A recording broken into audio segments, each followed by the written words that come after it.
Assalamualaikum warahmatullahi wabarakatuh. Saya Niken Utami dari Pendidikan Sosiologi A, Universitas Sultan Ageng Tirtayasa. Dalam video kali ini, saya akan memaparkan materi mengenai belajar dan pembelajaran, serta masalah dan solusinya. Video ini dibuat untuk memenuhi ujian akhir semester, mata kuliah, psikologi, dan bimbingan peserta didik. Selamat menyaksikan!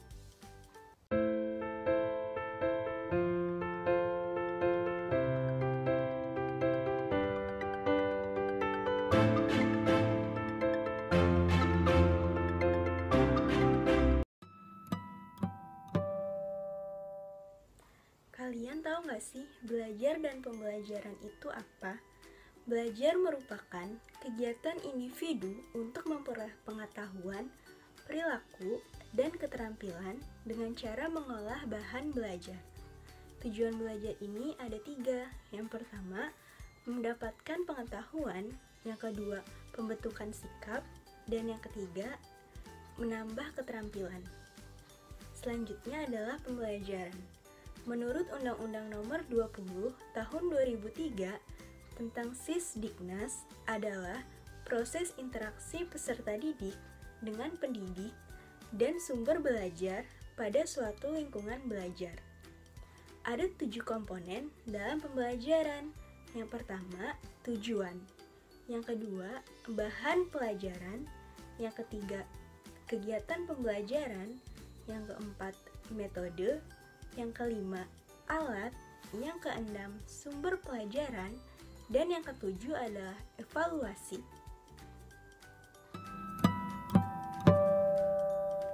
Salah satu masalah yang terjadi dalam belajar dan pembelajaran yaitu hambatan dalam pembelajaran daring pada saat pandemi COVID seperti saat ini. Hambatan-hambatan tersebut yaitu: pertama, terbatasnya kuota peserta didik.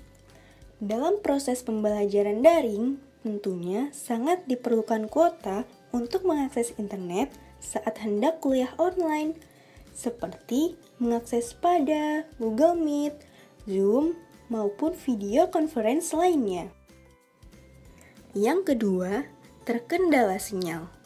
Peserta didik yang tidak dapat mengakses internet tentunya akan mengalami masalah pada saat pembelajaran daring berlangsung. Terlebih lagi, jika wilayah tempat tinggal dari peserta didik tersebut berada di wilayah pedalaman atau yang jauh dari pusat kota. Yang ketiga, pemberian tugas. Tak jarang, para tenaga pendidik tak henti-hentinya memberikan tugas online terhadap peserta didik. Pemberian tugas secara terus-menerus nantinya dapat berdampak pada ketahanan tubuh serta kondisi psikis dari peserta didik tersebut.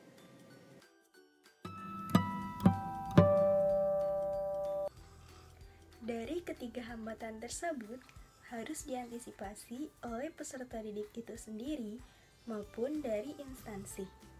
Seperti halnya permasalahan pada kuota yang terbatas. Ini harus diantisipasi oleh peserta didik maupun institusi. Institusi dapat menerapkan beberapa langkah strategis seperti halnya menyiapkan dan menyediakan aplikasi e-learning yang rendah kuota dalam mengaksesnya. Selain itu, juga pemberian bayaran berupa kuota gratis dengan cara kerjasama dengan provider untuk mengakses layanan pendidikan. Yang kedua, kendala pada sinyal dapat diatasi oleh peserta didik itu sendiri dengan pergi keluar rumah untuk menjangkau tempat dengan kekuatan sinyal yang lebih baik agar peserta didik itu sendiri dapat melangsungkan pembelajaran online yang dilakukan di rumah. Dan yang ketiga, masalah pemberian tugas yang berlimpah dapat diatasi dengan peserta didik yang mampu mengatur waktu belajarnya, serta tugas-tugas tersebut nantinya dapat terselesaikan secara maksimal.